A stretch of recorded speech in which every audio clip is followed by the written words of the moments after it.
6 signs that you might be bigender. Number 1, you have trouble categorizing your gender experience into just one label. Number 2, you notice that your sense of gender changes over time. Number 3, you feel like your gender identity is more expansive than what you were taught by society. Number 4, you can relate when you hear about other bigender people's experiences. Number 5, your sense of gender feels connected to two distinct identities. And number 6, you simply connect to the label bigender. Follow for more signs you might be LGBTQ. Okay, welcome back to my channel. My name is Ray. I am a detransition male, and today we are going to be talking about the social construction of trans identity. Because one of the most common refrains in trans activism is that trans people have always existed. And so there's this idea that, oh, well, the concept of transgenderism is natural. It is a natural kind. It's part of the natural biological diversity of the human population. So therefore, there couldn't possibly be a social contagion whatsoever. Um, but I want to sort of like think through this more carefully using the concept of looping kinds from the philosopher of science, Ian Hacking. So, Ian Hacking had this idea called looping kinds. And in order to understand looping kinds, you have to distinguish them from other types of kinds. So, what is a kind? A kind is a natural categorization in nature. So, think of immutable natural kinds like water or gold. Water just is H2O. The kind of water just is H2O. That's just what it is. There's no loosey goosiness. It's obviously not socially constructed. Like water is H2O, regardless of what humans think about it. And that categorization is not going to change. That's just like what water is. So, Ian Hacking, a prominent philosopher of science, introduced the concept of looping kinds to describe a unique feature of human science as opposed to natural sciences. According to Hacking, in the study of human beings, unlike immutable natural kinds such as water or gold, there is a dynamic interaction between the classifications and the people classified. So, in other words, in the human sciences, when you are dealing with categorization and concepts in the human sciences, the study of humans, the kinds that you find when studying humans are not immutable like you find in the water is H2O example. The very classification scheme itself changes the thing being classified. So you're trying to classify people and you come up with a classification scheme for the people, but the classification scheme itself changes the thing you're studying. The classification scheme changes the people that you are trying to classify. So if you came up with the classification that water is H2O, that classification, that human construction, that human classification does not change water. Like water remains water. Like water will remain H2O regardless of how we classify it. But with people, with human beings, the classification schemes themselves change the people being classified. And here are some examples to illustrate this concept. Something that Ian Hacking talked a lot about is mental health diagnoses. So, mental health categories such as depression, bipolar disorder, or ADHD are examples of looping kinds. When a new diagnostic category is created, it can influence how individuals see themselves and behave. For instance, being diagnosed with bipolar disorder may affect a person's self conception and social interactions, which could lead to changes in the condition itself or how society responds to those with the diagnosis. This, in turn, could lead to further refinements in the diagnostic criteria. Another example that Ian Hacking used was the example of dissociative identity disorder. So he walked through a case example of, prior to the book Sybil coming out, the diagnosis of DID was pretty much like unheard of. But then when that book came out, which popularized the idea of multiple personalities, suddenly you saw a huge spike in people showing symptoms and coming in and getting classified and diagnosed as DID. So in this instance, the social awareness of the psychiatric category causes people to it like induces, it changes, it impacts the people itself, causing them to act out in ways that are, associated with DID. So in other words, the social categorization created a social contagion that created more instances of the psychiatric category. Um, and we see this all the time in the psychiatric world. We saw this, for example, with repressed memories. When the concept of repressed memories got introduced into the social sciences, into the therapeutic world, suddenly all these people started having more and more repressed categories. We saw this also with the satanic panic, with these repressed memories of people, being like tortured by satanic cultists or something like this. So this is the nature of social contagion, and this is very common in the mental health therapeutic world. So interestingly, when I asked Chat GPT to give me examples of looping kinds, it brought up gender identity, which is exactly where I wanted to go with this concept. So, what ChatGPT says is that the understanding and categories of gender have evolved significantly. Terms and concepts like transgender, non binary, or genderqueer have altered social perceptions and self identifications. This example of looping kinds shows how changes in the classification, for example, the introduction of new gender categories, influence individual identities, which could then lead to new norms, policies, and classifications. So, I want to go back to this video.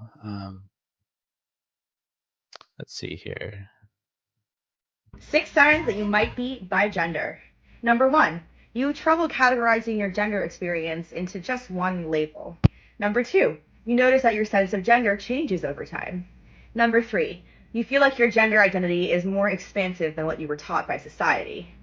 Number 4, you can relate when you hear about other bi-gender people's experiences.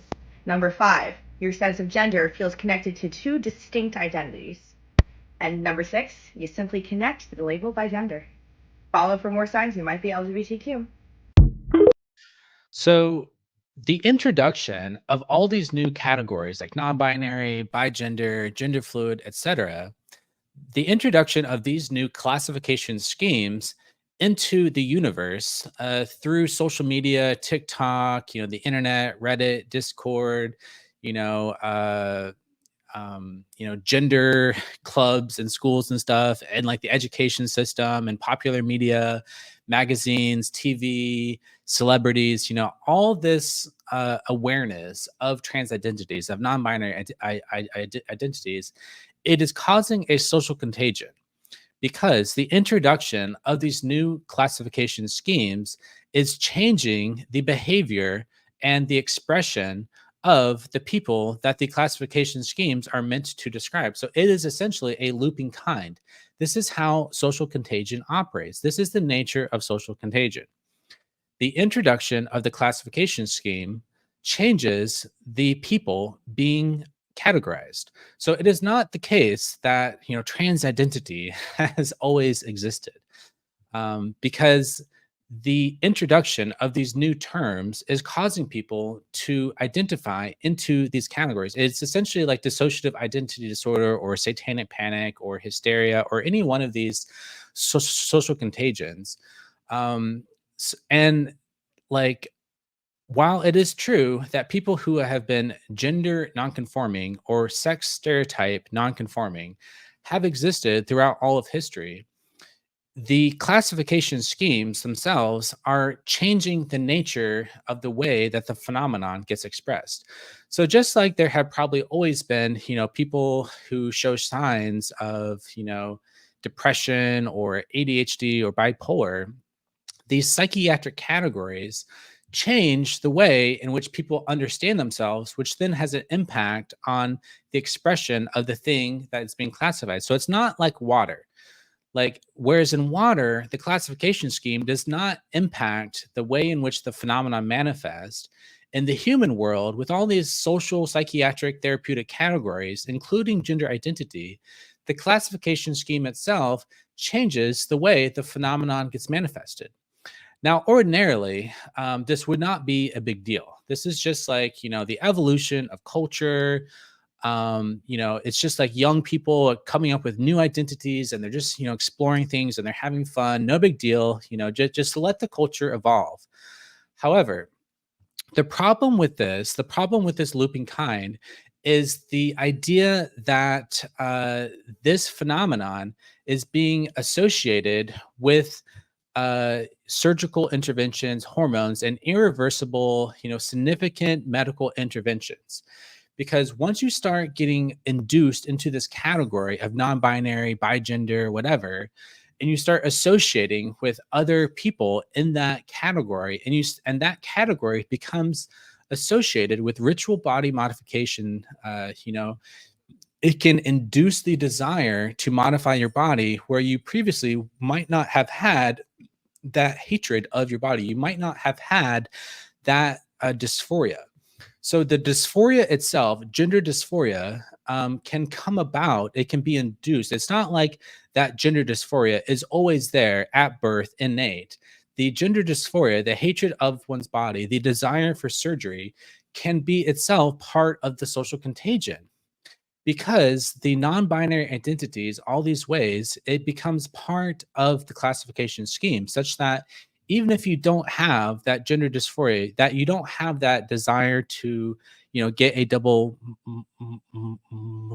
mastectomy, um, if you first identify as non-binary, and then you start watching all these social media creators, and they all have this desire, they're all getting top surgeries, then that desire can be induced, because that's part of the classification scheme. So it's essentially like a social contagion. It is a looping kind. The being classifying yourself with this identity, can change your own psychology. It can change your own desires.